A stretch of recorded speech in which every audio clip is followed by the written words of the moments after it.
मौके आए कि सूबा सरकारां ने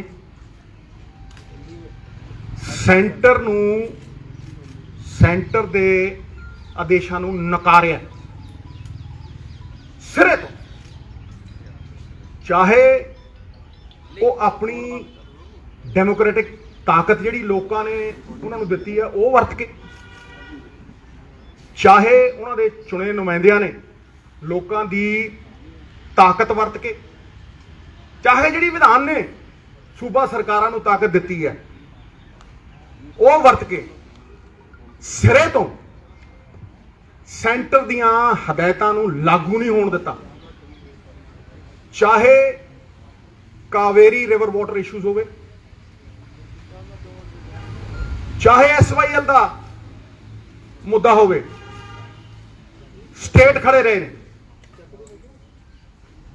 और खड़ के आवाज बुलंद की है और कहा कि असी नहीं मानते और सिरे तो नकारते हैं और अपनी सरजमीन ते ये लागू नहीं होने देते।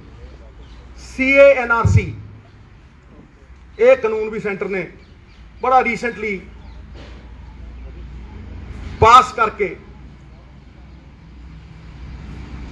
लागू करने की कोशिश की, पर कई सूबिया ने सीधा सीधा नकारिया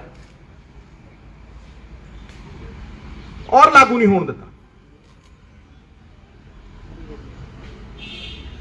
साडे कोल बहुत वड्डे ग्राउंड ने, नॉट ओनली टू डिफाई, सिर्फ डिफाई नहीं करना बट टू डिनाई, बहुत वड्डे ग्राउंड ने। यह पहला भी होया और हुण भी होना चाहिए, क्योंकि जिहड़े कानून ने ये अनकॉन्स्टिट्यूशनल ने, एक इलीगल ने, दो ये सूबियां दे कानून बनाउण दे अधिकार दे उत्ते एक बहुत वड्डा अटैक है। ये साडे पुरखियां दे दित्ते फैडरल स्ट्रक्चर दे उत्ते बहुत वड्डा अटैक है।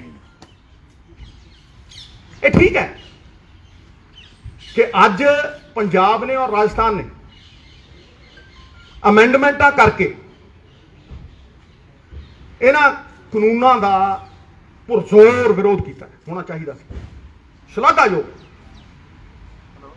लेकिन सानू पंजाब के 3 करोड़ लोगों ने जिहड़ी डेमोक्रेटिक पावर दिती है उन्हां दियां एस्पिरेशनस नूं मीट करन वास्ते कुछ होर मजबूत ठोस कदम चुकण की जरूरत है।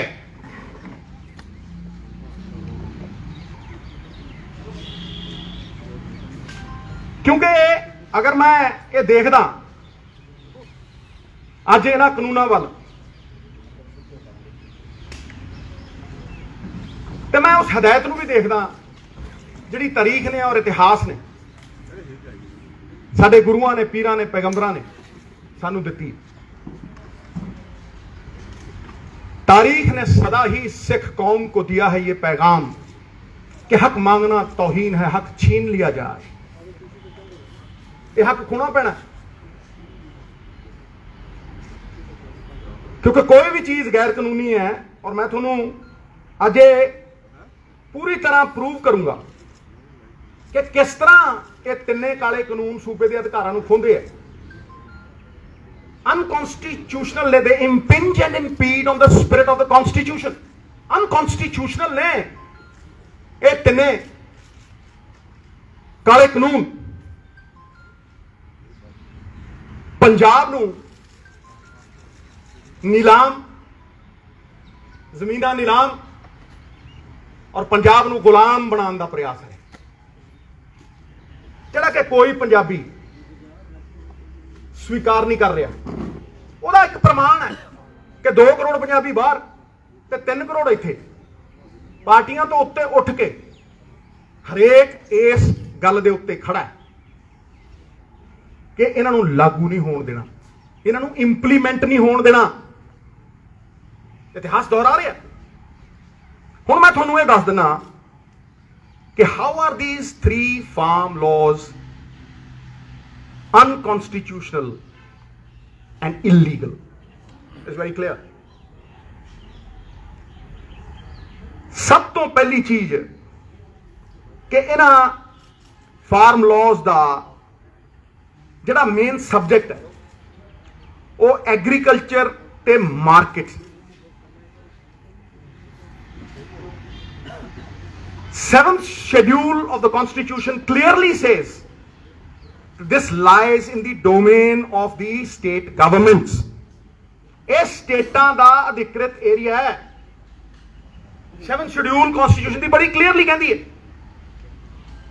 ਹੁਣ ਇਹ ਇੱਕ ਸੈਂਟਰ ਵਾਲੇ ਜਿਹੜੇ ਨੇ ਇੱਕ ਸ਼ਬਦਾਂ ਦਾ ਜਾਲ ਬੁਣ ਕੇ ਅਫਸਰਾਂ ਦੁਆਰਾ ਬਣਾਇਆ ਹੋਇਆ ਇੱਕ ਸ਼ਬਦਾਂ ਦਾ ਜਾਲ ਬੁਣ ਕੇ ਇਹ ਕਹਿਣਾ ਚਾਹੁੰਦੇ ਆ ਵੀ ਅਸੀਂ ਤੇ ਕੌਨਕਰੈਂਟ ਲਿਸਟ ਦੇ ਉੱਤੇ ਕਾਨੂੰਨ ਬਣਾਏ, ਉਹ ਚ ਟ੍ਰੇਡ ਏਰੀਆ ਪਾਤਾ। ਇਹ ਕਹਿਣ ਦੀ ਕੋਸ਼ਿਸ਼ ਕੀਤੀ ਵੀ ਟ੍ਰੇਡ ਐਂਡ ਕਾਮਰਸ ਦੇ ਅਧੀਨ ਆਉਂਦੇ ਆ, ਜਿੱਥੇ ਕਿ ਬੜਾ ਕਲੀਅਰ ਹੈ, ਐਬਸੋਲੂਟਲੀ ਕਲੀਅਰ ਹੈ ਕਿ centre of the authority food items ਦੇ ਉੱਤੇ ਯੂਜ਼ ਕਰਕੇ ਸਾਡੀ ਐਗਰੀਕਲਚਰ ਪ੍ਰੋਡਿਊਸ ਵੀ ਹਥਿਆਉਣਾ ਚਾਹੁੰਦਾ। ਫੂਡ ਆਈਟਮਸ ਔਰ ਐਗਰੀਕਲਚਰ ਪ੍ਰੋਡਿਊਸ ਇਹ ਦੋ ਬਿਲਕੁਲ ਅੱਡ ਐਂਟੀਟੀਜ਼ ਨੇ, ਦੇ ਆਰ ਸੈਪਰੇਟ ਐਂਟੀਟੀਜ਼। ਕਣਕ ਐਗਰੀਕਲਚਰ ਪ੍ਰੋਡਿਊਸ ਹੈ, मैदा फूड आइटम है, बहुत ही डिस्टिंक्ट फर्क है।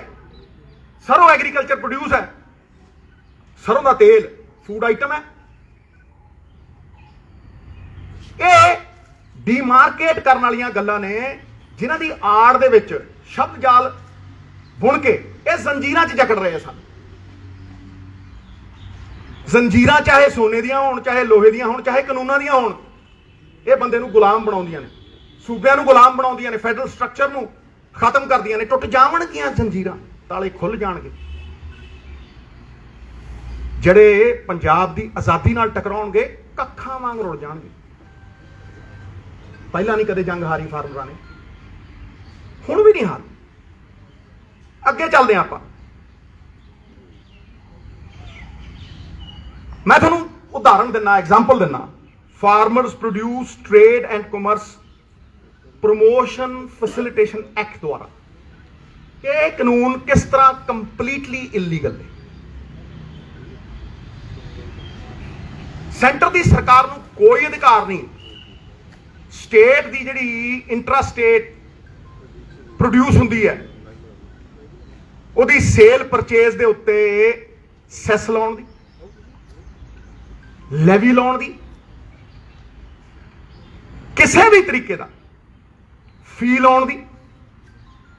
Section 6 of the act encroaches on the states right to charge market fee, cess, levy in its territory, which again is in the competence of the states. ये स्टेटां दे अधिकार ने।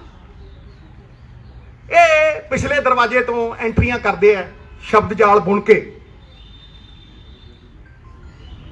ਤੁਸੀਂ ਕੌਨਕਰੈਂਟ ਲਿਸਟ ਦੀ ਵੀ ਜੇ 33 ਦੇਖੋਗੇ ਐਂਟਰੀ 33 ਉਹ ਇਹਨਾਂ ਨੂੰ ਸਿਰਫ ਟ੍ਰੇਡ ਐਂਡ ਕਾਮਰਸ ਦੇ ਅਧੀਨ ਕਾਨੂੰਨ ਬਣਾਉਣ ਦਾ ਅਧਿਕਾਰ ਦਿੰਦੀ ਹੈ, ਪਰ ਕਿਸੇ ਸਟੇਟ ਦੇ ਐਗਰੀਕਲਚਰ ਪ੍ਰੋਡਿਊਸ ਸੇਲ ਪਰਚੇਸ ਦੇ ਉੱਤੇ ਸੈਸ ਲੈਵੀ ਲਾਉਣ ਤੋਂ ਬਾਹਰ ਕਰਦੀ। ਜਿਹੜੀ ਐਂਟਰੀ 28 ਹੈ ਕਨਸਟੀਟਿਊਸ਼ਨ ਦੀ ਉਹਦੇ ਚ वर्ड आउंदा markets and fairs. Markets and fairs एक क्लीयरली डोमेन है स्टेटां दी। एक ट्रेड एरिया वर्ड यूज करता जी सेंटर सरकार ने, ट्रेड एरिया।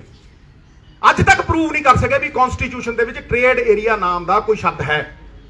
तो यह भी समझा देन भी मार्केट ते ट्रेड एरिया फर्क किवें है। कोई फर्क नहीं। Entry 28 markets and fairs are domain of the state to legislate. इस करके कानून बनाने के अधिकार जिहड़े स्टेट के ने, साडे पंजाब स्टेट के ने, होर स्टेटां दे ने, ਇਹ ਉਹ ਖੋ ਰਹੇ ਨੇ ਸਾਡੇ। Just by employing different terminology, Center cannot override and render null and void entries of the 7th schedule which empower the states to legislate on agriculture produce and markets. ਇਸ ਕਰਕੇ ਸਾਡੇ ਕੋਲ enough ground ਹੈ, enough ground to say ਕਿ ਅਸੀਂ ਸਿਰੇ ਤੋਂ ਨਿਕਾਲਦੇ ਇਹਨਾਂ ਨੂੰ, ਲਾਗੂ ਨਹੀਂ ਹੋਣ ਦਿੰਦੇ। ਠੀਕ ਹੈ, ਅਸੀਂ ਕਨਸਟੀਟਿਊਸ਼ਨਲ ਹੈਡਸ ਕੋਲ ਅਮੈਂਡਮੈਂਟ ਭੇਜੀ ਹੈ, ਗਵਰਨਰ ਪੰਜਾਬ ਉਹਨਾਂ ਦੇ ਰਾਹੀਂ ਪ੍ਰੈਜ਼ੀਡੈਂਟ ਆਫ ਇੰਡੀਆ। ਪਰ ਤੁਸੀਂ ਮੈਨੂੰ ਦੱਸੋ ਉਹ ਕਰਨ ਜਾਂ ਨਾ ਕਰਨ, ਆਪਦਾ ਮੁਕੱਦਰ ਉਹਨਾਂ ਦੇ ਹੱਥ ਹੈ। ਤੇ ਤਾਂ ਹੀ ਲਾਗੂ ਹੁੰਦੀਆਂ ਨੇ ਅਮੈਂਡਮੈਂਟਸ ਜੇ ਸੈਂਟਰ ਇਹ ਕਾਨੂੰਨਾਂ ਨੂੰ ਵਿਡਰਾ ਕਰ ਦੇ ਜਾਂ ਪ੍ਰੈਜ਼ੀਡੈਂਟ ਐਕਸੈਪਟ ਕਰ ਲੇ। ਹੁਣ ਇਹ ਤੇ ਉਹਨਾਂ ਦਾ ਪ੍ਰੈਰੋਗੇਟਿਵ ਹੈ ਨਾ, ਉਹ ਕਰਨ ਜਾਂ ਨਾ ਕਰਨ। And maybe is not a good situation to be in this situation ਜਿੱਥੇ ਸਾਡੇ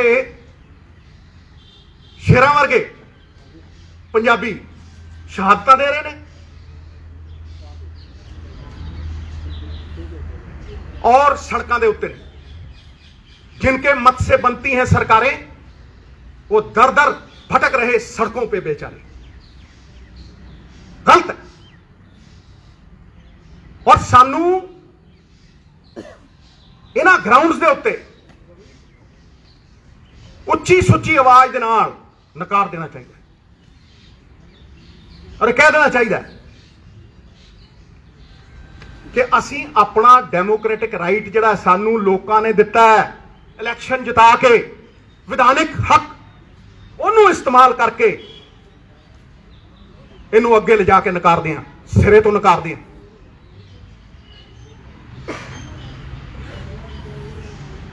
हुण मैं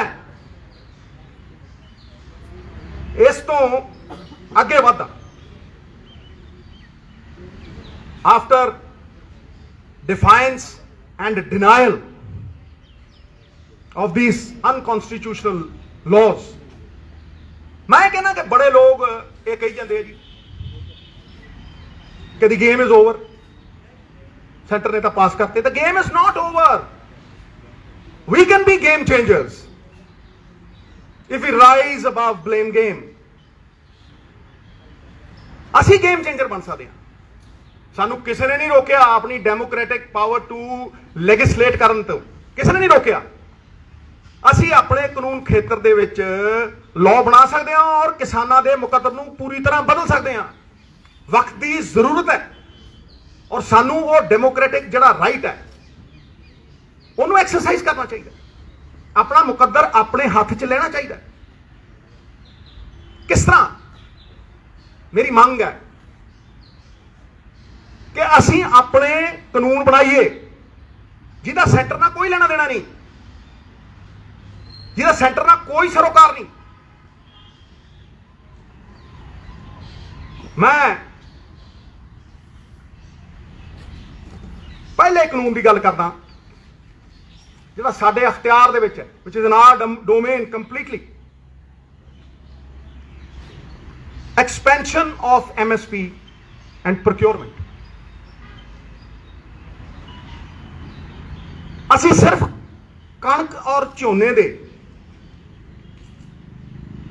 प्रोक्योरमेंट चों निकलीए, किस तरह किसान नूं होर फसलों के उत्ते MSP दईए ताकि असी डाइवर्सिफिकेशन कर सकीए।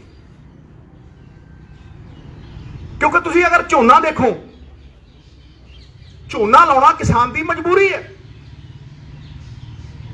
वो चाह के भी नहीं निकल सकता क्योंकि MSP मिलती ही झोने ते कणक ते है। लिख देंगे है मक्की, लिख देंगे है गन्ना, लिख देंगे है सारा कुछ, लिखते हैं 1600, मिलती 700 नहीं, 600 च भी चुकी नहीं गई। इस करके वो मजबूरी है। लेकिन वो मजबूरी के नाल एक होर गल है कि असी अपनी सस्टेनेबल लिमिट तो किते ज्यादा पानी, पंजाब का पानी करजे लै लै, ट्यूबवेल ला ला, पंपियां चला चला, सस्टेनेबल लिमिट तो किते वध पानी कढ़ रहे हैं असी। ਔਰ ਮੈਂ ਕਦੋਂ ਦਾ ਦੌਰਾ ਰਿਹਾ ਇਹ ਕਿ 1 ਕਿਲੋ ਝੋਨਾ ਲਾਣਾ ਹੋਵੇ ਤੇ 5000 ਲੀਟਰ ਪਾਣੀ ਲੱਗਦਾ। ਤੁਸੀਂ ਹਿਸਾਬ ਲਾ ਲਓ ਕਿ ਜਿੰਨਾ SYL ਤੋਂ ਨੁਕਸਾਨ ਹੋਣਾ ਸੀ ਉਹਦੇ ਨਾਲ ਕਿਤੇ ਵੱਧ ਕਰਦੇ ਆ ਹਰ ਸਾਲ। ਪਾਣੀ ਐਕਸਪੋਰਟ ਕਰਦੇ ਆ ਅਸੀਂ ਝੋਨੇ ਦੇ ਨਾਲ, ਖਾਂਦੇ ਤਾਂ ਸਿਰਫ 8%। ਫਿਰ ਕਹੇਗੀ ਸੋਲੂਸ਼ਨ। ਮੈਂ 6 ਮਹੀਨਿਆਂ ਤੋਂ ਉਹੀ ਗੱਲ ਕਰਦਾ, 6 ਮਹੀਨਿਆਂ ਤੋਂ ਮੈਂ ਇਸ ਡਾਈਵਰਸਿਫਿਕੇਸ਼ਨ ਦੀ ਗੱਲ ਕਰਦਾ, ਪਾਣੀ ਬਚਾਉਣ ਦੀ ਗੱਲ ਕਰਦਾ ਤੇ ਇਹ कहना हमेशा भी अगर मान लो तो हार है और अगर बदलने की ठान लो तो जीत है। ये पक्की जित है। और मैं तुहानूं दसदा किवें। पहला तो मैं बड़ा क्लीयर हाँ, अज दे दिन अगर असी लैजिसलेट करिए तो असी दालां ते ऑयल सीड्स दे उत्ते MSP दे सकदे। क्लीयर सिद्धा। नाले डाइवर्सिफिकेशन होऊ, नाले पानी बचू, नाले किसान नूं झोने ते कणक तो इलावा कुछ उगाउण दा विकल्प मिलू। किदां? ओ महाराज मार्कफेड ते पंसब तो अगर तुसीं प्रोक्योर कराओ, मार्कफेड ते पंसब तो, और तुसीं दालां दे वास्ते ऑयल सीड्स दे वास्ते तुसीं किन्ना पैसा बाहरों इंपोर्ट करने लई खर्च रहे हो? ਤੁਸੀਂ ਜਿੰਨੇ ਪੈਸੇ ਦੀਆਂ ਦਾਲਾਂ ਆਟਾ ਦਾਲ ਸਕੀਮ ਵਾਸਤੇ ਵੀ ਬਾਹਰੋਂ ਮੰਗਾਉਂਦੇ ਹੋ, ਉਹ ਪੈਸਾ ਸਾਈਡ ਤੇ ਰੱਖ ਲਓ, ਐ ਰੱਖ ਲਓ ਸਾਈਡ ਤੇ ਕਹੋ ਇਹ ਤੇ MSP ਦਿਆ। ਉਸੇ ਦਿਨ ਸ਼ੁਰੂ ਹੋ ਜੂ। ਆ ਨਾਲ ਦੇ ਤੁਸੀਂ ਸੂਬੇ ਨੂੰ ਦੇਖ ਲਓ, ਹਰਿਆਣਾ ਤਿਲਾਂ ਨੂੰ ਪ੍ਰੋਕਿਓਰ ਕਰਦਾ, ਤੇਲ ਬਣਾ ਕੇ ਵੇਚਦਾ। ਜਿੰਨਾ ਮਰਜ਼ੀ ਕਰ ਲਓ, ਪੰਜਾਬ ਨੇ ਤਾਂ ਸਿਖਾਇਆ ਦੁਨੀਆ ਨੂੰ। ਪੰਜਾਬ ਤੇ ਅੱਜ ਵੀ ਟਾਰਚ ਬੇਅਰਰ ਹੈ, हर थां ते जुल्म ते लड़दा, जदों सब तो अगे लड़दा अलख जगाउंदा। ते ये ते सिखाई असीं है, ऋग्वेद दे टाइम दी खेती असीं सिखाई है। ये टॉर्च बेयरर्स बाबे नानक दा किता सी, उन्हें सिखाया सानू। अपना हथी अपना आपे ही काज समारी। मैं उदों ही सिखा ते मैं ये पहली गल ये कर रहा। वी कैन बिगिन विद मां, मसूर ते तिल ते सरों, इसे साल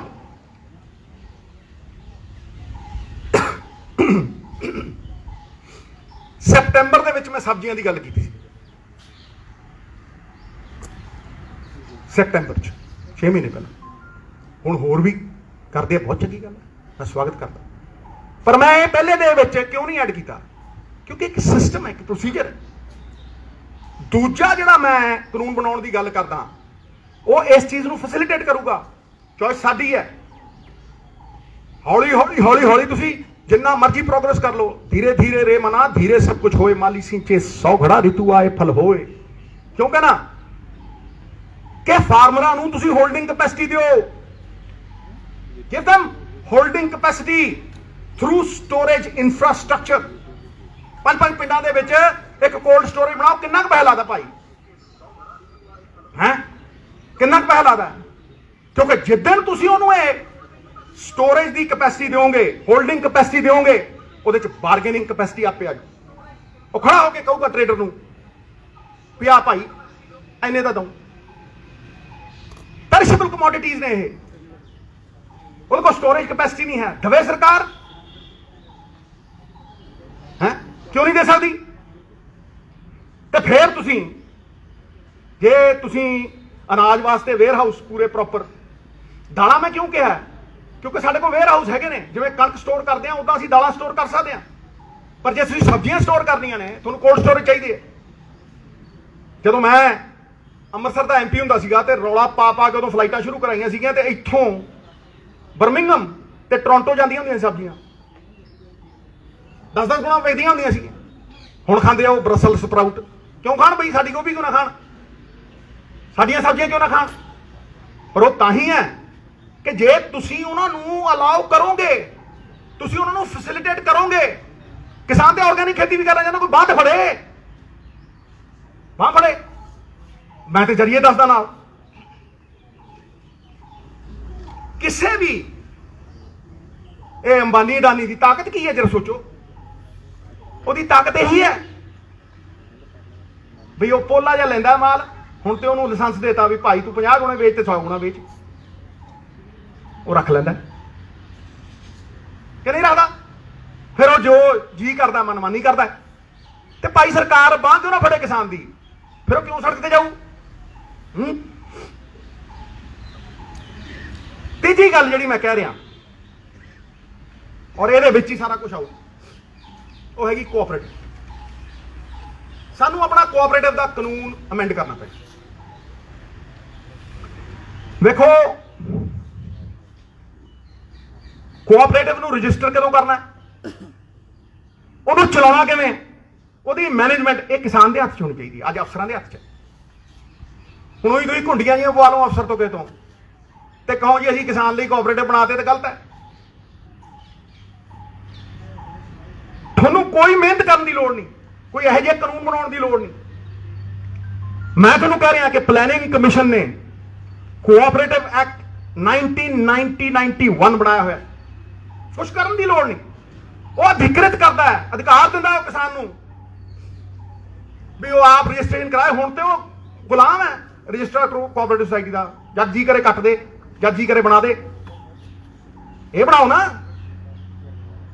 ਵੀ ਹੈਵ ਟੂ ਸੀ ਕਿ ਅਸੀਂ ਫਾਰਮੈਲਿਟੀ ਕਰਨੀ ਹੈ ਕਿ ਗਰਾਊਂਡ ਰਿਐਲਿਟੀ, ਇਹ ਪਤਾ ਲੱਗੇ ਨਾ ਕਿਸਾਨ ਨੂੰ। ਜਿੱਦਣ ਤੁਸੀਂ ਇਹ ਅਧਿਕਾਰ ਦਿਓਗੇ ਕਿ ਉਹ ਆਪਣੇ ਕੋਆਪਰੇਟਿਵ ਬਣਾ ਕੇ ਉਹਨੇ ਰਜਿਸਟ੍ਰੇਸ਼ਨ ਕਰ ਸਕਦਾ ਹੈ, ਉਹਨਾਂ ਦੀ ਮੈਨੇਜਮੈਂਟ ਕਰ ਸਕਦਾ ਹੈ, ਤੇ ਤੁਸੀਂ ਉਹਨੂੰ ਕਲੈਕਟਿਵ ਸਟਰੈਂਥ ਦਿਓਗੇ। ਇਕੱਠੇ ਹੋ ਕੇ ਸਾਰੇ ਕਿਸਾਨ ਉਸੇ ਦਿਨ ਪ੍ਰੋਡਿਊਸਰ ਤੋਂ ਇਹ ਤੈਅ ਕਰਨ ਲੱਗ ਜਾਣਗੇ ਵੀ ਅਸੀਂ ਕੀ ਕੀਮਤ ਲੈਣੀ ਹੈ ਇਕੱਠੇ ਹੋ ਕੇ ਉਸੇ ਦਿਨ। ਮੈਨੂੰ ਇੱਕ ਬੰਦਾ ਦੱਸ ਦਿਓ ਇਸ ਧਰਤੀ ਦੇ ਉੱਤੇ ਜਿਹੜਾ ਆਪਦੀ ਚੀਜ਼ ਦੀ ਪ੍ਰਾਈਸ ਆਪ ਨਾ ਤੈਅ ਕਰਦਾ ਹੋਵੇ। ਮੈਨੂੰ ਇੱਕ ਬੰਦਾ ਦੱਸ ਦਿਓ। ਤੁਸੀਂ ਜਾਓ ਦੁਕਾਨ ਦੇ ਉੱਤੇ, ਟੁੱਥਪੇਸਟ ਦੀ ਪ੍ਰਾਈਸ ਇੰਨੀ ਹੈ ਜੀ, ਇਹਦੇ ਤੇ ਇੰਨਾ ਟੈਕਸ ਹੈ, ਲੈਣੀ ਲਾਓ ਨਹੀਂ ਜਾਓ। ਤੇਲ ਤੇ ਇੰਨੀ ਹੈ, ਇੰਨਾ ਲੈਣਾ ਲਾਓ ਨਹੀਂ ਜਾਓ। ਗੱਡੀ ਵੇਚਣੀ ਹੈ, ਇੰਨੇ ਦਊਂ, ਇੰਨੇ ਲੈਣੇ ਆ, ਦੇਣੇ ਤੇ ਨਹੀਂ ਜਾ। ਸਵਾਏ ਕਿਸਾਨ ਦੇ। ਕਿਸਾਨ ਪਰਚੂਨ ਤੋਂ ਖਰੀਦਦਾ ਤੇ ਹੋਲਸੇਲ 'ਚ ਵੇਚਦਾ। ਹੀ is the only person who buys in retail and sells in wholesale. ਕਿਉਂ? ਕਿਉਂਕਿ ਉਹਦੇ ਕੋਲ ਪੈਰਿਸ਼ੇਬਲ ਕਮੋਡਿਟੀ ਹੈ, ਉਹ ਇੱਕ ਦਿਨ ਨਹੀਂ ਰੱਖ ਸਕਦਾ। ਉਹਨੂੰ ਕਿਹਾ ਜਾਂਦਾ ਦੇਣੀ ਹੈ ਦੇ ਨਹੀਂ ਨਾ, ਉਹ ਕਿੱਦਾਂ ਰੱਖ ਲੂ। ਮੈਂ ਤੁਹਾਨੂੰ ਐਗਜ਼ਾਮਪਲ ਦਿੰਦਾ ਮਹਾਰਾਜ, ਇਹ ਸਾਰਿਆਂ ਨੂੰ ਇੱਕ ਇੱਕ ਬੰਦੇ ਨੂੰ ਸਮਝਾਊ। ਜਦੋਂ ਸੀਜ਼ਨ ਹੁੰਦਾ ਤੇ ਉਹ ਟਮਾਟਰ ਲੈ ਕੇ ਮਾਰਕੀਟ 'ਚ ਜਾਂਦਾ, ਉਹ ਟਮਾਟਰ 3 ਰੁਪਏ ਨੂੰ ਵਿਕਦਾ। ਉਹ ਕਹਿੰਦਾ ਯਾਰ 4 ਦੇ ਦੇ, 5 ਦੇ ਦੇ। ਉਹਨੂੰ ਪਤਾ ਹੈ ਵੀ ਅਗਲੇ ਦਿਨ ਗਲ ਜੂ ਟਮਾਟਰ, ਕੋਲਡ ਸਟੋਰੇਜ ਮੇਰੇ ਕੋਲ ਹੈ ਨਹੀਂ। ਉਹ ਟਮਾਟਰ ਉਹ ਤੋਂ 3 ਰੁਪਏ ਦਾ ਲਿੱਤਾ ਜਾਂਦਾ, ਉਸੇ ਦਿਨ ਪਰਚੂਨ ਤੇ 25 ਰੁਪਏ ਦਾ ਵਿਕਦਾ। ਤੇ ਜੇ ਮਹੀਨੇ ਇੱਕ ਬਾਅਦ ਜਾਂ ਡੇਢ ਬਾਅਦ ਜਾਂ 2 ਬਾਅਦ ਉਹਨੇ ਟਮਾਟਰ ਲੈਣਾ ਹੋਇਆ, ਉਹ ਪਰਚੂਨ ਦੀ ਦੁਕਾਨ ਤੋਂ 65 ਦਾ ਖਰੀਦਦਾ। ਆਪਦਾ ਹੀ 3 ਰੁਪਏ ਦਾ ਟਮਾਟਰ ਉਹ 65 ਦਾ ਖਰੀਦਦਾ। ਇਹਨੂੰ ਕੌਣ ਇਨਸਾਫ ਕਹੂ? ਫਿਰ ਕਿਉਂ ਨਾ ਉਹ ਇਹ ਕਹੂ ਵੀ ਮੇਰੀ ਮਿਹਨਤ ਕੋਈ ਹੋਰ ਖਾਈ ਜਾਂਦਾ ਹੈ। ਜੇ ਤੁਸੀਂ ਕੋਈ ਗੱਲ ਨਹੀਂ, ਆਪਣੇ ਤੇ ਨਹੀਂ ਕਰਦਾ ਫਿਕਰ ਨਾ ਕਰ, ਆਪਾਂ ਚੰਗਾ ਕੰਮ ਕਰੇ ਤੇ ਬਿਲਕੁਲ। ਤੁਸੀਂ ਅਡਾਨੀ ਨੂੰ ਸਟੋਰੇਜ ਦਿੰਦੇ ਹੋ ਸੈਂਟਰ ਦੀ ਜ਼ਮੀਨ ਦੇ ਉੱਤੇ। ਮਿੱਤਰੋ, ਸੈਂਟਰ ਦੀ ਜ਼ਮੀਨ ਦੇ ਉੱਤੇ ਅਕੇ ਕੀ ਕਿ ਜਦੋਂ FCI ਡਿਸਬੈਂਡ ਹੋ ਜੂਗੀ, ਕਰਜ਼ਾ ਉਹਦੇ ਤੇ ਆਪ ਚੜਾਇਆ, ਕਿ ਜਦੋਂ FCI ਖਤਮ ਹੋ ਜੂ, ਹਾਂਜੀ, ਤੇ FCI ਖਤਮ ਹੋਣ ਤੋਂ ਪਹਿਲਾਂ ਹੀ ਅਡਾਨੀ ਸਾਹਿਬ ਉਹਦੇ ਤੇ ਸਾਈਲੋ ਬਣਾ ਰਹੇ ਆ। ਉਹਨਾਂ ਦੀ ਜ਼ਮੀਨ 'ਚ ਉਹਨਾਂ ਦੀ ਬਣਾਈ ਫਿਰਦੇ ਆ। 12 ਲੱਖ ਮੀਟ੍ਰਿਕ ਟਨ ਦੀ ਸਟੋਰੇਜ ਦੇਈ ਫਿਰਦੇ ਆ। ਹੁਣ ਕਹਿੰਦੇ 3 ਸਾਲਾਂ 'ਚ 25 ਲੱਖ ਮੀਟ੍ਰਿਕ ਟਨ ਕਰ ਇਹ ਸਟੋਰੇਜ। ਤੇ ਦੇਖੋ ਤੁਸੀਂ ਸਟੋਰੇਜ ਤੇ ਕੀ ਕਹਿੰਦੇ। ਸਟੋਰੇਜ ਤੇ ਕਹਿੰਦੇ ਆ ਅਡਾਨੀ ਸਾਹਿਬ ਤੁਸੀਂ 5% ਸਟੋਰੇਜ ਕਰੋਗੇ, ਅਸੀਂ ਪੈਸੇ ਤੁਹਾਨੂੰ 100 ਦੇ ਦਿਆਂ। ਵਾਹ, ਮੈਕਸਿਮਮ ਸਪੋਰਟ ਪ੍ਰਾਈਸ ਦਿਆਂਗੇ। ਬੱਲੇ ਉਹ ਬੱਲੇ, ਕੰਨੇ ਚੂਪਣ ਨੂੰ ਬਾਂਦਰੀ, ਡੰਡੇ ਖਾਣ ਨੂੰ ਰਿਚ ਹੈ। ਪੂਰੀ ਸਟੋਰੇਜ ਤੁਹਾਨੂੰ 5% ਤੁਸੀਂ ਸਟੋਰੇਜ ਕਰੋਗੇ, 100 ਦੇਾਂਗੇ ਤੁਹਾਨੂੰ। 5% ਤੁਹਾਡੀ ਸਟੋਰੇਜ ਹੋਊਗੀ, ਤੁਹਾਨੂੰ 100 ਦੇਾਂਗੇ। ਤੇ ਕਿਸਾਨ ਨੂੰ ਕਹਿੰਦੇ ਤੈਨੂੰ ਮਿਨੀਮਮ ਸਪੋਰਟ ਪ੍ਰਾਈਸ ਨਹੀਂ ਦਿਆਂਗੇ। ਕੀ ਕਹਾਂ ਹੈ ਜੀ? ਤੁਹਾਨੂੰ ਮੈਕਸਿਮਮ ਸਪੋਰਟ ਪ੍ਰਾਈਸ ਦੇਾਂਗੇ, ਕਿਸਾਨ ਨੂੰ ਅਸੀਂ ਮਿਨੀਮਮ ਸਪੋਰਟ ਪ੍ਰਾਈਸ ਨਹੀਂ ਦਿੰਦੇ। ਜਿੱਦਣ ਤੁਸੀਂ ਇਹ ਕਰੋਗੇ ਉਹ ਆਪਣੀ ਫਸਲ ਦਾ ਸਹੀ ਵਾਜਬ ਦਾਮ ਤੈਅ ਕਰਨ ਵਾਲਾ ਹੋ ਜਾਊਗਾ। ਪ੍ਰੋਡਿਊਸਰ ਦੇ ਨਾਲ ਉਹ ਬਾਰਗੇਨ ਕਰੂਗਾ ਵੀ ਹਾਂ ਅਸੀਂ ਇੰਨੇ ਤੇ ਦੇਾਂਗੇ ਜਿੱਦਣ ਤੁਸੀਂ ਇਹ ਕੋਆਪਰੇਟਿਵ ਬਣਾ।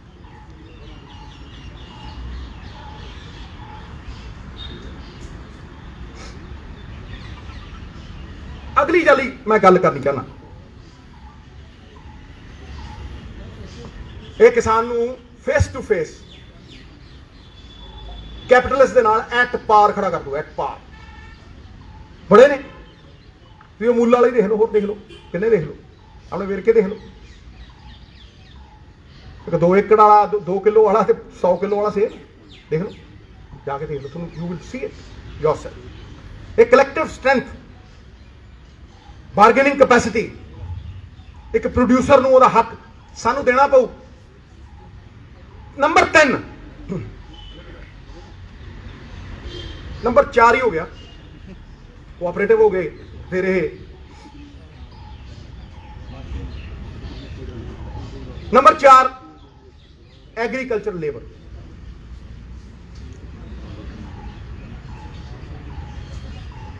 ਕੋਈ ਪ੍ਰੋਫੈਸਰ ਹੋਵੇ, ਕੋਈ ਪੋਲੀਟੀਸ਼ੀਅਨ ਹੋਵੇ, ਸਰਕਾਰੀ ਇੰਪਲੋਈ ਹੋਵੇ, ਕੋਈ ਹੋਵੇ, ਉਹਦੀ ਇੱਕ ਫਿਕਸ ਤਨਖਾਹ ਹੈ, ਉਹਦੇ ਤੇ ਇਨਕਰੀਮੈਂਟ ਨੇ, ਉਹ ਵੱਧਦੀ ਹੈ ਔਰ ਉਹਨੂੰ ਬੜੇ ਸਿਸਟਮ ਦੇ ਨਾਲ ਵਧਾਇਆ ਜਾਂਦਾ। 50 ਕਰੋੜ ਲੋਕ ਇਸ ਦੇਸ਼ ਦੇ ਵਿੱਚ ਇਹੋ ਜਿਹੇ ਨੇ ਜਿਨ੍ਹਾਂ ਨੂੰ ਇੱਕ ਡੰਗ ਰੋਟੀ ਨਹੀਂ ਮਿਲਦੀ, ਮਜ਼ਦੂਰ ਹੈ ਜੀ। 80% ਪੰਜਾਬ ਇਹੋ ਜਿਹਾ ਜਿਹੜਾ ਇਨਫਾਰਮਲ ਇਕਨੋਮੀ 'ਚ ਕੰਮ ਕਰਦਾ। ਉਹ ਮਜ਼ਦੂਰ ਜਿਹਦੀ ਬਾਂਹ ਫੜਨੀ ਚਾਹੀਦੀ ਹੈ ਸਰਕਾਰ, ਜੈਕਾਰ ਹੋਊਗੀ। ਪ੍ਰੋਫੈਸਰਾਂ ਦੀਆਂ ਪੋਲੀਟੀਆਂ ਫਿਕਸਡ ਵੇਜਿਸ ਨੇ, ਐਨੂਅਲ ਇਨਕਰੀਮੈਂਟ ਨੇ। ਔਰ ਬਦਕਿਸਮਤੀ ਨਾਲ ਸਾਡੀ ਪਛਾਣ, ਸਾਡੀ ਜਾਨ ਕਿਸਾਨ ਐਮਐਸਪੀ ਲਈ ਲੜ ਰਿਹਾ।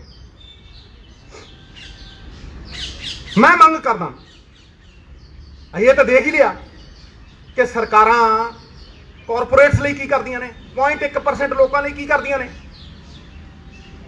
5-5 ਲੱਖ ਕਰੋੜ ਰੁਪਈਆ ਛੱਡਦੀਆਂ ਨੇ, ਰੈਵਨਿਊ ਫੋਰਗੋਨ ਛੱਡਦੀਆਂ ਨੇ। 17 ਲੱਖ ਕਰੋੜ ਰੁਪਈਆ ਬੈਂਕਾਂ ਦਾ ਚੁਕਾਤਾ, ਐਨਪੀਏ ਸਾਂਠ ਗਾਂਠ ਨਾਲ, ਕਿਸੇ ਪ੍ਰਾਈਵੇਟ ਬੈਂਕ ਦਾ ਨਹੀਂ ਹੈ, ਸਾਰਾ ਸਰਕਾਰੀ ਬੈਂਕਾਂ ਦਾ ਚੁਕਾਤੇ ਸਾਰੇ। ਹਾਂਜੀ, ਇਹ ਜਾਣਦੇ ਹਾਂ ਅਸੀਂ ਵੀ ਉਹਨਾਂ ਲਈ ਕੀ ਕਰ ਰਹੇ। ਪਰ ਮੈਂ ਮੰਗ ਕਰਦਾ ਕਿ ਮਨਰੇਗਾ ਲਾਈਕ ਇਨਕਮ ਸਪੋਰਟ 2-2.5 ਏਕੜ ਵਾਲੇ ਕਿਸਾਨ ਦੇ ਖੇਤ ਦੇ ਵਿੱਚ, ਚਾਹੇ ਕਿਸਾਨ ਜਾਵੇ ਚਾਹੇ ਮਜ਼ਦੂਰ ਜਾਵੇ, ਉਹਨੂੰ ਮਨਰੇਗਾ ਲਾਈਕ ਵੇਜ ਸਪੋਰਟ ਮਿਲਣੀ ਚਾਹੀਦੀ ਹੈ। ਮੈਂ ਮੰਡੀ ਗਿਆ, ਸਬਜ਼ੀ ਮੰਡੀ, ਮੈਂ ਧਰਾ ਦੀ ਗੱਲ ਕਰਦਾ, ਮੰਡੀ ਗਿਆ ਮੈਂ। ਉੱਥੇ ਮੰਡੀ ਇੱਕ ਮਜ਼ਦੂਰ ਨਾਲ ਮੈਂ ਗੱਲ ਕੀਤੀ, ਮੈਂ ਕਿਹਾ ਭਾਈ ਤੇਰੀ ਕਿੰਨੀ ਦਿਹਾੜੀ ਹੈ? ਉਹ ਕਹਿੰਦਾ ਜੀ 250। ਮੈਂ ਕਦੋਂ ਤੋਂ ਹੈ? ਉਹ ਕਹਿੰਦਾ ਜੀ ਪਿਛਲੇ 1.5-2 ਸਾਲਾਂ ਤੋਂ 250 ਹੀ ਹੈ। ਮੈਂ ਵਧੀ ਹੈ 5 ਰੁਪਏ 10 ਰੁਪਏ। ਕਹਿੰਦਾ ਨਾ। ਮੈਂ ਦਾਲ ਕਿੰਨੇ ਦੀ ਹੋ ਗਈ? ਕਹਿੰਦਾ ਜੀ 6 ਮਹੀਨਿਆਂ 'ਚ 50 ਰੁਪਏ ਤੋਂ ਦਾਲ 120 ਹੋ ਗਈ ਤੇ 150 ਤੇ ਖੜੂਗੀ। ਕਹਿੰਦਾ ਜੀ ਟਮਾਟਰ ਬਹੁਤ ਵੱਧ ਗਏ। ਕਹਿੰਦਾ ਜੀ ਮਟਰ ਅੱਜ 110 ਨੂੰ ਮਿਲਦਾ ਹੁੰਦਾ ਸੀ ਪਹਿਲਾਂ 10 ਨੂੰ। ਮੈਂ ਕਿਹਾ ਤੇਰੀ ਤਨਖਾਹ ਜਾਂ ਤੇਰੀ ਦਿਹਾੜੀ 250 ਤੋਂ ਕਿਸੇ ਨੇ 260 ਵੀ ਕੀਤੀ ਹੈ? ਕਹਿੰਦਾ ਨਾ। ਮਤਲਬ ਜਦੋਂ ਕੀਮਤ ਵਧਾਈ ਤੁਸੀਂ ਦਾਲ ਦੀ ਦੁੱਗਣੀ, ਤੇ ਜਦੋਂ ਤੁਸੀਂ ਕੀਮਤ ਬਣਾਈ ਮਟਰ ਦੀ 10 ਗੁਣੀ ਤੇ ਹੋਰ ਚੀਜ਼ਾਂ ਦੀ, ਮਿੱਤਰਾ ਨਾ ਸ਼ੇਰ ਪਾਣੀ, ਜਦੋਂ ਤੁਸੀਂ ਉਹ ਕੀਮਤਾਂ ਵਧਾਈਆਂ, ਕਿ ਤੁਸੀਂ ਉਸ ਇਨਫਲੇਸ਼ਨ ਦੇ ਨਾਲ, ਉਸ ਮਹਿੰਗਾਈ ਦੇ ਨਾਲ ਕਿਸੇ ਗਰੀਬ ਦੀ ਜਿਹੜੀ ਦਿਹਾੜੀ ਹੈ ਉਹਨੂੰ ਲਿੰਕ ਕੀਤਾ। It should be linked to inflation. ਤੁਸੀਂ ਅਡਾਨੀ ਲਿਆ, ਸਾਈਲੋ ਲਿੰਕ ਕੀਤਾ। ਨਾ ਆ ਜਾ ਮੇਰਾ ਕੋਈ, ਮੈਂ ਤਾਂ ਪਹਿਲਾਂ ਦਾ ਬੁਲਾਉਣਾ, ਆਓ ਬੈਠੋ। ਅਡਾਨੀ ਨੂੰ ਜਿਹੜੀ ਪੇਮੈਂਟ ਮਿਲੂਗੀ ਉਹ ਇਨਫਲੇਸ਼ਨ ਦੇ ਨਾਲ ਲਿੰਕ ਹੋਈ ਹੈ। ਉਹ ਇਨਫਲੇਸ਼ਨ ਦੇ ਹਿਸਾਬ ਦੇ ਨਾਲ ਮਿਲੂਗੀ। ਜਿੰਨੀ ਕੀਮਤ ਵਧੂ ਉਹਨੂੰ ਉਹਦੀ ਸਟੋਰੇਜ ਦੀ ਵੀ ਬਾਕੀ ਵੀ ਪੈਸੇ ਮਿਲਣਗੇ। ਲੇਕਿਨ ਇੱਕ ਲੇਬਰਰ ਨੂੰ ਨਹੀਂ। ਮੈਂ ਕਿਉਂ ਕਹਿ ਰਿਹਾ? ਮੈਂ ਇੱਕ ਸੱਥ 'ਚ ਬੈਠਾ ਅਟਾਰੀ, ਉੱਥੇ ਇੱਕ ਮੇਰਾ ਵੀਰ ਮੇਰਾ ਹੱਥ ਫੜ ਕੇ ਮੈਨੂੰ ਕਹਿੰਦਾ, ਸਿੱਧੂ ਸਾਹਿਬ ਮੈਂ ਮਟਰ ਲਾਉਣਾ। ਕਹਿੰਦਾ ਜੇ 2 ਰੁਪਏ ਮਟਰ ਦੀ ਲਵਾਈ ਹੈ ਤੇ ਲੇਬਰ ਵੀ ਮੈਨੂੰ 2 ਦੇਣੀ ਚਾਹੀਦੀ, ਮੈਨੂੰ ਬਚਦਾ ਹੀ ਕੁਛ। ਜਦੋਂ ਤੁਸੀਂ ਖੇਤ 'ਚ ਜਾਂਦੀ ਉਹਦੀ ਲੇਬਰ ਨੂੰ ਵੇਜ ਸਪੋਰਟ ਦਿਓਗੇ ਤਾਂ ਤੁਸੀਂ ਕਿਸਾਨ ਦਾ ਬੋਝਾ ਘੱਟ ਕਰ ਦਿਓਗੇ, ਖਤਮ ਕਰ ਦਿਓਗੇ।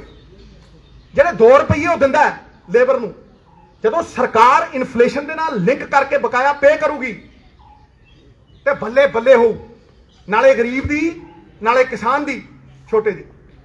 ਚੁਣ ਲਓ ਇਕਨੋਮਿਕਲੀ ਜਿਹੜੇ 2.5 ਏਕੜ ਵਾਲੇ ਨੇ, 4 ਏਕੜ ਵਾਲੇ ਨੇ, ਮੈਂ ਤਾਂ ਕਹਿੰਦਾ 5 ਏਕੜ ਵਾਲੇ ਦਿਓ ਦਿਓ। ਵੈਸੇ ਵੀ ਤੁਸੀਂ ਸਨਮਾਨ ਭੱਤਾ ਹੀ ਦੇ ਦਿਓ ਉਹਨੂੰ, ਕਿਉਂਕਿ ਉਹ ਖੇਤ 'ਚ ਮਿੱਟੀ ਨਾਲ ਮਿੱਟੀ ਹੋ ਰਿਹਾ। ਡਿਮਾਂਡ ਡਰਿਵਨ ਹੈ ਇਹ ਮਨਰੇਗਾ। ਹਾਂਜੀ, ਸੈਂਸੈਕਸ ਹੋਇਆ ਪਿਛਲਾ 2011 ਦਾ, ਇਹ 10 ਸਾਲ ਪਹਿਲਾਂ ਹੋਇਆ ਜਿਹੜਾ।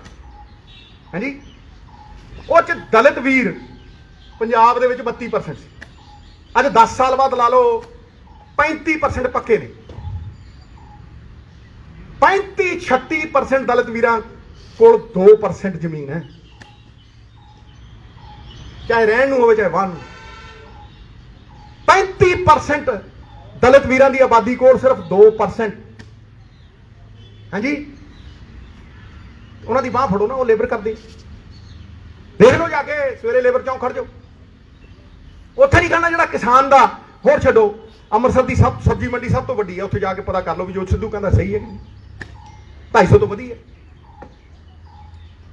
ਇਹ 4 ਚੀਜ਼ਾਂ ਸਾਡੇ ਹੱਥ ਨੇ, ਕਿਸੇ ਸੈਂਟਰ ਵਾਲੇ ਵੱਲ ਨਹੀਂ ਦੇਖਣਾ। ਇਹਨਾਂ ਵੱਲ ਕਿਉਂ ਵੇਖਦੇ ਹਾਂ ਅਸੀਂ? ਕਿਉਂ ਅਸੀਂ ਆਪਦਾ ਨਾ ਮੁਕੱਦਰ ਇਹਨਾਂ ਦੇ ਹੱਥ ਦੇਈਏ? ਹਾਂਜੀ, ਇਹ ਆਜ਼ਾਦੀ ਸਾਨੂੰ ਸ਼ਹੀਦ ਆਜ਼ਮ ਭਗਤ ਸਿੰਘ ਨੇ ਦਿੱਤੀ। ਸਭ ਤੋਂ ਵੱਧ ਖੂਨ ਡੋਲਿਆ ਪੰਜਾਬੀਆਂ ਨੇ, ਸਭ ਤੋਂ ਵੱਧ ਬਲੀਦਾਨ ਨੇ, ਸਭ ਤੋਂ ਵੱਧ ਅਨਾਜ ਪ੍ਰੋਡਿਊਸ ਕੀਤਾ 2% ਨੇ। ਸਾਡੀ ਜਦੋਂ ਲੋੜ ਸੀ ਉਹ ਤਾਂ ਤਰਲੇ ਮਿੰਟਾਂ, ਹੁਣ ਯੂਜ਼ ਐਂਡ ਥਰੋ, ਮਤਲਬ ਨਿਕਲ ਗਿਆ ਹੈ ਤਾਂ ਪਹਿਚਾਨਤੇ ਨਹੀਂ। ਮੈਂ ਅਖੀਰ ਦੇ ਵਿੱਚ ਇਹ ਟਿਕਾ ਕੇ ਕਹਿਣਾ,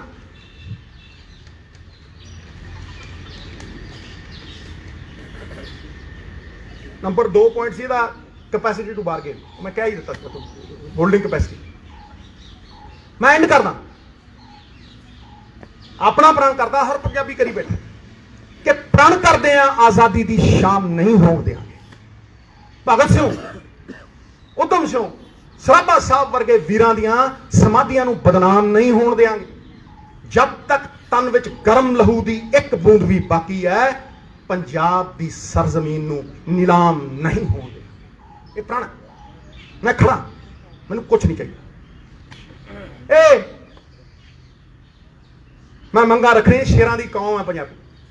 ਸ਼ੇਰ ਜੋ ਕੰਮ ਕਰਦਾ ਨਾ ਉਹ ਅਧੂਰਾ ਨਹੀਂ ਕਰਦਾ। ਬਾਂਸ ਦੇ ਪਿੰਜੜਿਆਂ 'ਚ ਨਾ ਸ਼ੇਰ ਨੂੰ ਤੁਸੀਂ ਕੈਦ ਨਹੀਂ ਕਰ ਸਕਦੇ। ਉਹ ਜੋ ਕੰਮ ਕਰਦਾ ਪੂਰੀ ਤਾਕਤ ਲਾ ਕੇ ਕਰਦਾ, ਅਧੂਰਾ ਨਹੀਂ ਕਰਦਾ, ਪੂਰਾ ਕਰਦਾ। ਇਸ ਕਰਕੇ ਸ਼ੇਰਾਂ ਵਾਂਗ ਨਿਰਣਾ ਲਈ